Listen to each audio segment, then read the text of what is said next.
Hello everybody, Mr. the Vestman here, and we are bringing you the Fusion Genesis.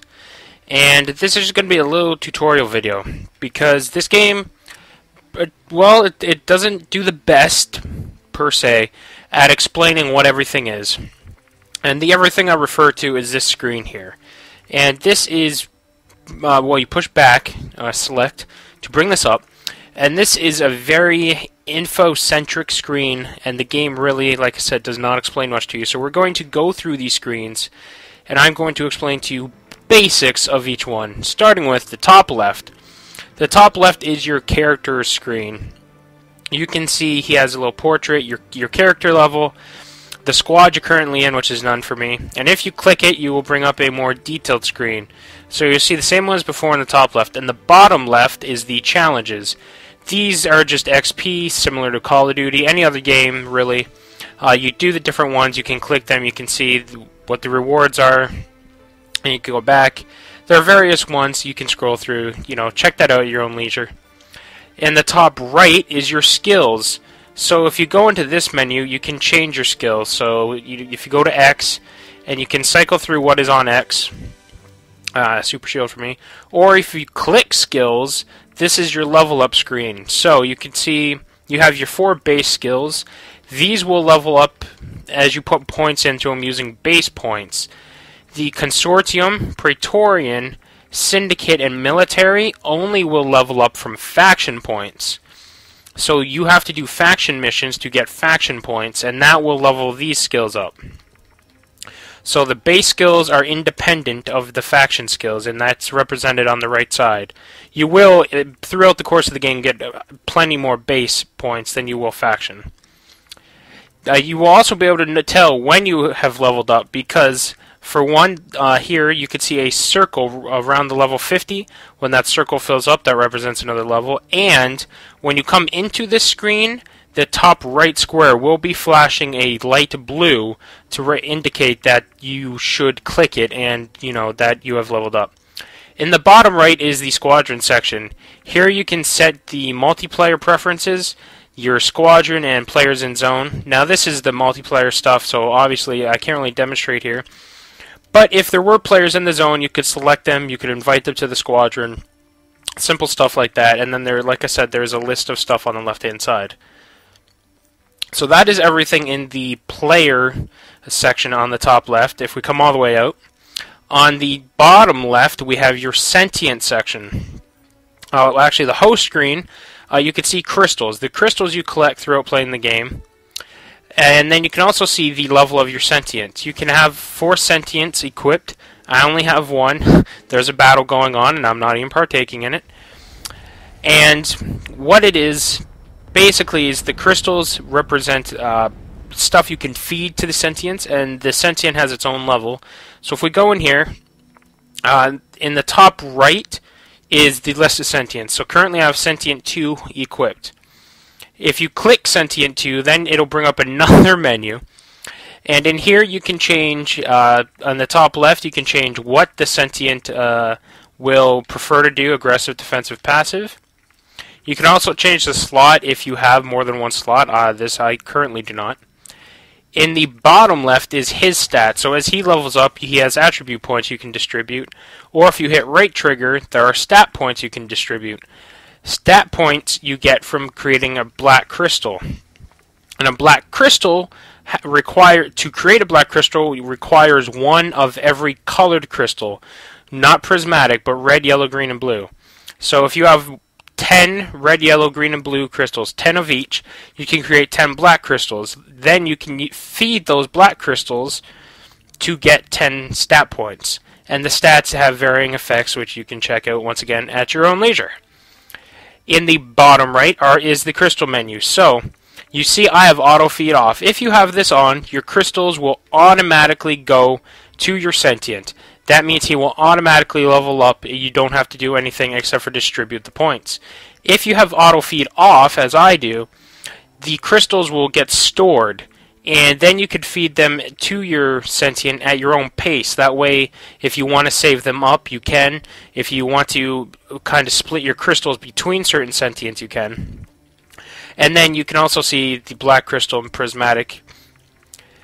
I prefer to save them up and feed them myself. If you wish to feed them, you just click on the yellow, select a number that you want to feed, and then just give it to them. And the top right is the skill points earned when the Sentient, that's the word I'm looking for, when the Sentient levels up. So I don't know why this has two separate screens. The bottom left is a level up and the top right is a level up. But so on the top right, you have, these are more the abilities of the Sentient, not the stats. So there's mining, looting, trading. They each do different things. Mining lets you mine quicker. Trading lets him travel to the outpost quicker. And these are really, they will vary from Sentient to Sentient a little bit, but there will be some common threads such as the mining and looting and trading. Level them up at whatever you see fit. There is no proper way to do it. It's really, how you feel the Sentient can help you best. And that is it for that one screen within the Sentient menu. So that was in the top right here. In the bottom right, you can see there's another crystal menu.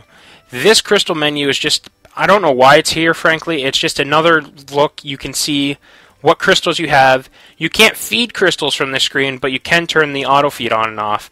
Once again, it's just there so you can see the number. I don't know exactly why they decided to put that there when they did, but and then on the left, I can't select them, but it shows you the slots you have on your ship. So you can see my ship has 4 slots. I'm using one of the large cruiser classes. 3 of them are filled with weapons, so it says weapon, weapon, weapon equipped, and then the other one, slot 3, has got the Sentient in it. So that's just an overview of your current weapons layout. Once again, so if you had 3 Sentients and 1 weapon, you could have 2 Sentients, 2 weapons. You could have all Sentients, I believe, because I believe it's a maximum of 4 Sentients. So you could have 4 Sentients and no guns. The Sentients do have their own attack, though, so you could rely on them. But that is it for the Sentient screen. That's 2 down. Next up, if we go to the top right, this is your ship screen. The overview screen just shows your shields, your health, how many items you have in the bottom right. That 4.2/6, that is your carrying capacity. If we go in here, in the top right, you will see that same screen again. If you hover over it now, it'll give you more specific stats. So my hull is at 9600, my shield strength, my energy, my speed. Some basic stats, and once again, there's a small weapon layout on the top right there. You can see it kind of looks like bars, and then the Sentient, then another set of bars. Those are my guns. It doesn't really go into detail about them, but that is what they represent. And then once again, the 4.2/6, that is your carrying capacity.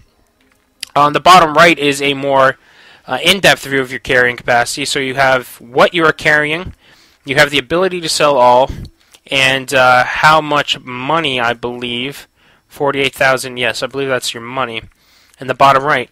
So the cargo really isn't very important. Mostly it's just there to be sold.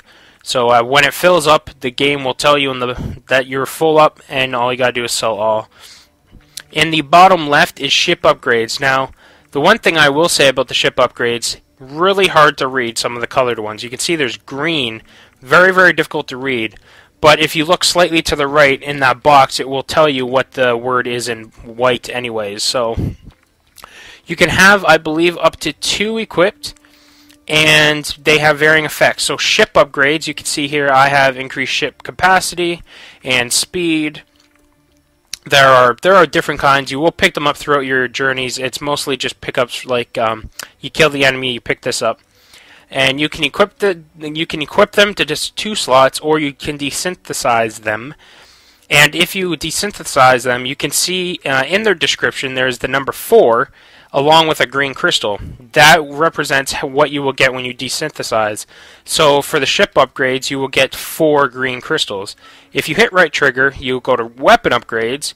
Here, if you desynthesize, you will get 4 to 2 red crystals. That will vary. I'm sure you can get up 6, maybe 8 or 10. I admittedly am not that far, so I'm only up to 4. The weapon upgrades, once again, self-explanatory. They have varying effects to the weapon, so you'll have to choose those at your own leisure, at your own pace, whichever ones really suit your ship. And if you hit right trigger once more, there's abilities. So your abilities such as the overshield, the boost, the scan. Once again, the varying effects, and pick whatever suits you best. And these ones will have, there's an example right there, 10. If you desynthesize, you'll get 10 yellow crystals. So you get red, green, and yellow. There are no blue desynthesized crystals, which kind of sucks. And finally, in the top left is your guns. So I have 4 weapons equipped. Three guns, the Rupture G-Beam, Crackshot, and then I have a Sentient equipped in slot 4. So you can really just see, this is a list of all the guns you're currently carrying, so you can swap them out if you have multiples, which I sometimes do suggest. It's worthwhile.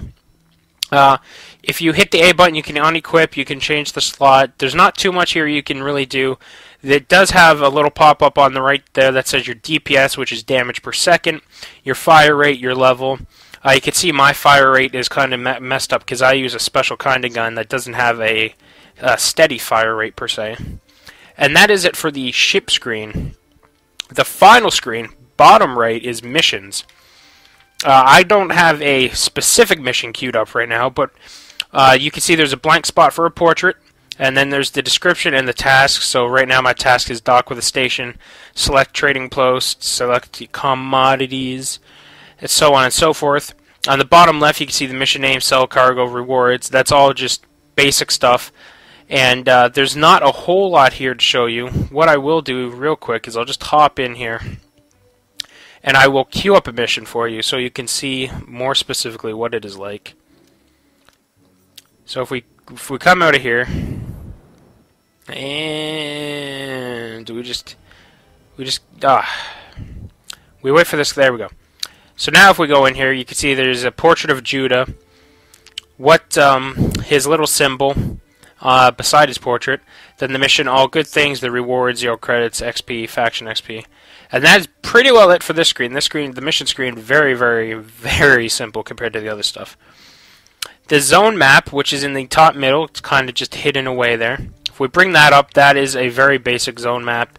It's pretty well exactly what it is. It's a map. You have your main locations. It'll also have your current destination in white. In the top left, there is a, oh my god, a legend. Which green is friendly, yellow neutral, red hostile. And then if you hit A again, you can bring up the galaxy map. This lets you go to different parts of the galaxy. I'm not going to go through all the galaxies with you, but you could explore these yourself. Certain galaxies have different weapons, different enemies, so on and so forth. And the final thing is the shift platforms, which is the same as the galaxy map. I guess it's just the quick way to get there instead of going to zone map and hitting A. And then finally, your on-screen HUD. See, these are my guns. Your on-screen HUD, so on the bottom left, where I am currently shooting there, that is your Sentient. That is what his abilities are, what he can do. You can see mine only has one ability. And then on the bottom right, where I am shooting there now, those are your abilities. So the overshield, the boost, Y brings up the map. It's a quick map. For me anyways, you can change these, like I said. And then there's A to interact. There is also a mission objective down at the bottom right there as well. Go to the Shadow Rift.